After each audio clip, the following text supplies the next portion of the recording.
Police বা SF state arm police দিচ্ছি না, প্রতিটা পুলিশ স্টেশনে আমরা সিএপিএফ দিচ্ছি। তারপর পুলিশ স্টেশনের বাইরে আমরা পুলিশ সেক্টর অফিসার এবং সিভিল সেক্টর অফিসার আছে, তাদেরকে আমরা স্টেট আর্ম পুলিশ দিচ্ছি। পাঞ্জাব পুলিশ হতে পারে, মহারাষ্ট্র পুলিশ হতে পারে, সিকিম পুলিশ হতে পারে, তাদেরকে আমরা দিচ্ছি। এটা ছাড়াও সেক্টর, প্রতিটা সেক্টর 4-5টা পুলিশ স্টেশনে এক একটা সেক্টর হয়েছে।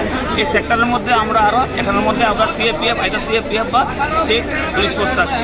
এটা ছাড়াও প্রতিটা পিএসএ আমরা কিউআরটি রাখছি। এছাড়াও টিএসআর ত্রিপুরা যে স্টেট ট্রাইফেলস আছে, স্টেট ট্রাইফেলসের এরিয়া ডোমিনেশন আমরা রাখছি। অর্থাৎ কালকে ভোটটা যাতে ফ্রি ফেয়ার হয়, আমরা নিশ্চিত নিরাপত্তা ব্যবস্থা আমরা রাখছি।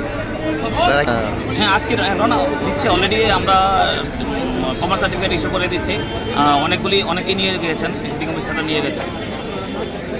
সার্বিক মানে সুষ্ঠু এবং যে অবাধ নির্বাচনের কথা বলছে সেই বিষয়ে কীভাবে দেখছেন? এটা হবে, অবশ্যই হবে। এতদিন তো ঠিক মতোই চলে গেছে, কোনো বিশৃঙ্খলা হয়নি। আর আশা করি আজকেও কালকেও চলে যাবে। কীরকম ফৌজ মানে টোটাল এই যে সদরের থাকবে?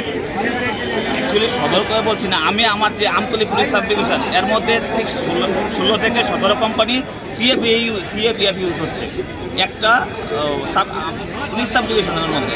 এবার বুঝেন যে পুরা ওয়েস্ট ডিস্ট্রিক্টে কতটুকু হবে।